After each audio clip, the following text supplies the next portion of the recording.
Бүгін біз Египеттік араб христиан Усама Дактак деген адамдың YouTube'дағы көптеген видеолар бар. Ошол видеолордун бирине көңүл бурсак. Бул адам өзү араб болгондуктан, араб тили эне тили. Анан бул Куранды арабчадан англис тилине которуп чыккан. Мен буга чейин видеолорунда айтып бергендей, далилдеп көргөзүп та бергендей, мусулмандар өздөрү Куранды которгондо көп жерин бурмалап, жумшартып которушат. Так которбай. Анткени анын так которсо, адамдар анын ичи кандай кир экендигин көрсө, адамдар исламдын чыныгы жүзүн билип, исламдан качат деген максатта болсо керек. Алар так которбойт. Ал эми бул адам болсо, так кандай болсо ошондой которгон. Ошону менен бирге эле бул адам азыр Америкада жашайт. Анан жыйындарды кыдырып, исламдын чыныгы жүзү кандай экенин, бул Кудайдан эмес экендигин, бул жалаң жек көрүү, кастык, киши өлтүрүүгө үндөй турган культ экендигин далилдеп жыйындарга айтып берет да. Анан анын айтып бергендерин видеого тартып алып, YouTube'га дагы көп видеолор бар. Биз ошол видеолорунун азыр бирине эле көңүл бурсак да, мына Усама Дактак деп жазсаңар, бул чыгат. Ошондо мына Revealing Islam with Usama Dактак англисче. Усама Дактак менен исламдын жүзүн ачуу деген видео. Эгер ушуну англисче билгендер ачып кирсек, бул чыгат бул видео. Бул видео өзү 2,5 сааттан ашык экен. Биз анын баарысын көрүп отурбай эле, силердин көңүлүңөрдү бир маанилүү эпизодко бургум келет да. Бул киши азыр англисче сүйлөйт, мен кыргызча которуп берейин. Let him speak for us himself. Arabs are the most noble people in lineage, the most prominent, and the best in deeds. We were the first to respond to the call of the Prophet. We are Allah's helpers and the viziers of his messenger. Усама Дактак бул жерден мусулмандардын 10-кылымда жашап өткөн Ат-Табари деген белгилүү аалымынын Пайгамбарлар жана падышалардын тарыхы деген китебинин 9-тому 69-главасында эмне деп жазылгандыгы жөнүндө айтып берип атат. Ажында мындай дейт. Арабтар өздөрү жөнүндө айтып атат. Биз арабтар эң ак сөөк жана эң адамдардын жакшысыбыз. Анткени биз биринчи болуп пайгамбардын чакыруусуна жооп берип, исламды кабыл алганбыз. Жана биз Аллахтын жардамчылары, анын элчиси Мухаммедтин вазирлерибиз дейт. Андан ары. We engage in war with people until they believe in Allah. He who believes in Allah and his messenger has protected his life and possessions from us. Биз адамдар менен исламды кабыл алмайынча алар менен согуш жүргүзөбүз. Жана ким эгерде исламды кабыл алса, ал өзүнүн жанын, мал мүлкүн, оокатын бизден сактап калат. As for one who disbelieves, we will engage in war with him forever in the cause of Allah. Ал эми ким исламды кабыл албаса, биз алар менен түбөлүккө Аллах жолунда согуш жүргүзөбүз. Жана көңүл бурсаңыздар, Killing him is a small matter to us. исламды кабыл албагандарды өлтүрүп коюш биз үчүн эч нерсеге арзыбаган нерсе дейт. Мына, killing him is a small matter to us дейт. Исламды кабыл албагандарды өлтүрүп коюш биз үчүн эч нерсеге арзыбаган нерсе дейт. Кээ бир адамдар муну көрсө же угуп атса, ишенбеши мүмкүн. Жок, андай деген китеп жок, ислам ага үйрөтпөйт деп. Ошондуктан силерде күнөөм саноо болбош үчүн, анда ушул азыр интернеттен эле Ат-Табаринин китебине кирип көрөлүчү. 9-тому 69-главасына. Өзүңөр дагы мына азыр мен көргөзүп бергендей, ислам интернеттен өзүңөр ачсаңар болот. Google'га кирип туруп, могул сөздү жазсаңар, мына англисче бул сөздү жазсаңар, Full Text of History of At-Tabari, Volume 9 деп. Ат-Табаринин китебинин 9-тому толук текстин ачып бер деп жазылып турат да. Мына ушуну ачып кирсеңер эле. Биз азыр силердин көзүңөрчө ачып берейин. ачсак бул чыгат. Мына Ат-Табаринин китеби 9-бөлүм. А жерден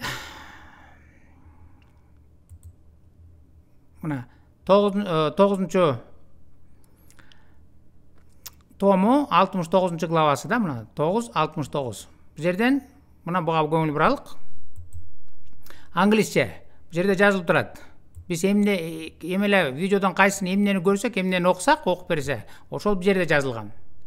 Мына ушуну эле силердин көзүңөрчө эле муну копия кылып туруп, азыр өзүңөр дагы так эле ушундай кылып, ушуну копия кылып туруп Яндекске которуп бер десеңер, бул чыгат. Мына Яндекске англисчеден орусчага которду. Эми өзүбүз окуп көрөлүчү, орусчага которгону кандай экен.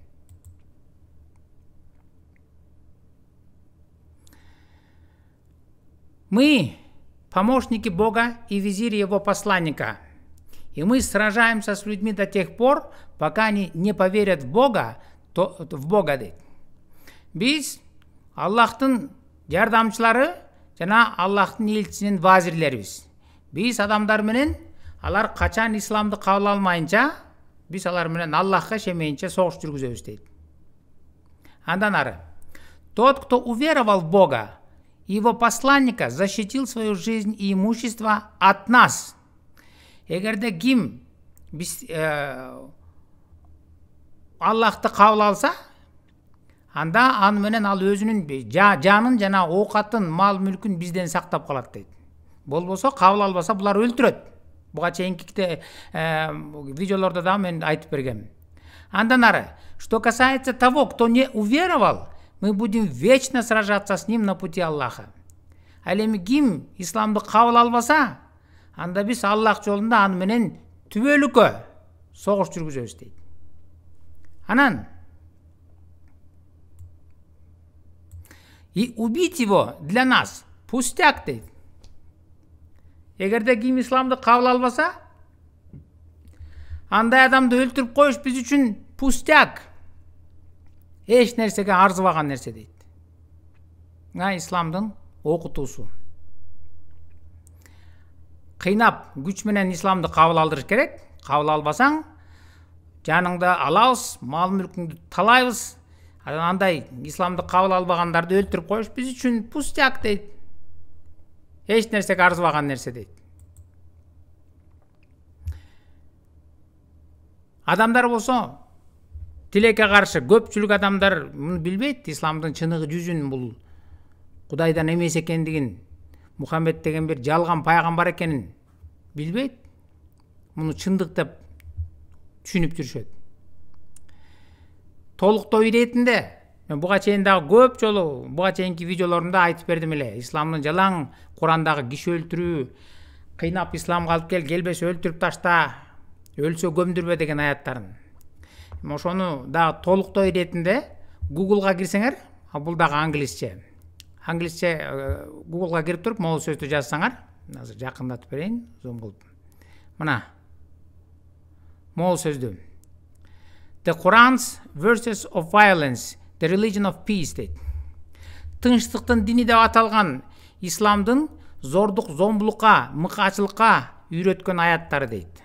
Мына. Ошонун ичинде эле Ат-Табари 9:69 турат. Биз жанагы окуган нерсе. Ушуну эле ачып кирип көрсөңөр өзүңөр дагы интернеттен. Мына азыр силердин көзүңөрчө мен ачып берейин. Анда бул чыгат. Мына violence, мыкаачылык, зордук, зомбулук. Ажинде жазылып атат.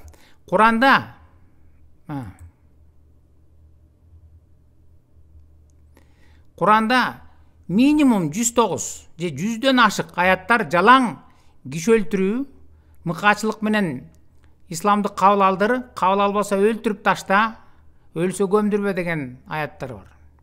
Жок эле дегенде 109тан ашык. 109 бар, андан 100дөн ашык аяттар жалаң ушул мыкаачылыкка үндөгөн аяттар. Аны жөн эле айтып аткан жок. Мына өзүңөр ачып көрсөңөр болот. Бизде Куран 2-сүрө 294-аят.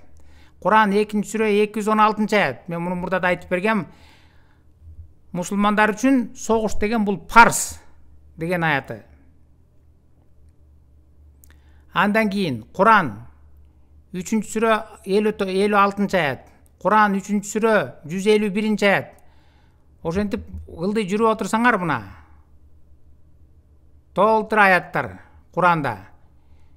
Бери дегенде эле 100дөн ашык аят жалаң киши өлтүр, кыйнап исламды кабыл алдыр, кабыл албаса өлтүрүп ташта деген аяттар. Мына бул жөн эле айтып аткан жок, баарысынын тең далили менен. Можинге алып барып тур эле мышканы ушул жерден бассаңар өзү эле Куранга алып барат. Өзү эле көргөзөт. Кайсылар мына 9-сүрө 41 аят деп тура бассаңар эле ошол жака алып барат. Муну Google'га орусча которуп бер десеңер орусча да которуп берет. Жалаң өлтүр деген аяттар. Узун тизмек. Жалаң Курандын өлтүр деген аяттары. Болбосо жалаң хадистер. Сахих аль-Бухари 52-177. Муну дагы бассаңар эле ошол хадистин өзүнө алып барат. Сахих аль-Бухари, Абу Дауд китеби, Сахих Муслим, Сахих аль-Бухари. Жалаң киши өлтүр. Мухаммед өзү ошондой кылып өлтүргөн. Анан башкаларга дагы ошондой үлгү калтырып буйрук берген. Исламды кыйнап кабыл алдыргыла, өлтүргүлө деген. Мына бардыгы муну ушуну бассаңар эле өзү алып барат. Ошондой эле жана биздин окуп кеткен Усама Дактак айтып берип атканда көргөзүп бербедиби? Ат-Табари китеби 9-том 69-главасы. Killing unbelievers is a small matter to us. Капырларды өлтүрүп коюш биз үчүн эч нерсеге арзыбаган нерсе дейт. Пустяк. Мына окутуусу. Өзүңөр ачып, ар бирин ачып өзүңөр окуп көргүлөчү. Исламдын чыныгы жүзү ушул. Жалаң киши өлтүрүү, кастык, жек көрүү, кыйнап исламды кабыл алдыр, кабыл албаса өлтүрүп ташта, өлсө көмдүрбө деген окутуусу. А кишилерди өлтүрүп коюу булар биз үчүн пустяк деп үйрөтөт мына. Өлтүрүп койгула дейт. Эгерде кабыл алсын, кабыл албаса өлтүрүп таштагыла. Ал биз үчүн пустяк. Эгер кимде күнөөм саноо болуп атса, өзүңөр мен азыр видеодон кандай көргөзүп берсем, интернеттен өзүңөр ачып, ошол барактарды өзүңөр Яндекске котортуп, өзүңөр карап көргүлөчү. Исламдын чыныгы жүзүн көргүлөчү. Кудайдан бу Кудай ушинтип үйрөтөбү? Бул Мухаммед деген жалган пайгамбар ойлоп тапкан ислам деген шайтандын окутуусу да. Жалаң киши өлтүрүү. Анын баарысын тең менин каналыма YouTube'га кирип, исламдын чыныгы жүзү деген каналга кирсеңер, ошол мен айткан нерселердин баарын көрүп чыгасыңар. Тилекке каршы мунун баарын адамдардын көпчүлүгү билбейт. Исламды бул Кудайдан деп ойлоп жүрүшөт. Эгерде адамдар исламдын чыныгы жүзүн билип, мунун Кудайдан эмес экендигине көзү жетип, чындык жолго багыт алсын деген тилегиңер болсо, анда бул видеого лайк басып, каналга катталып, башкалар менен бөлүшкөндү унутпаңыздар.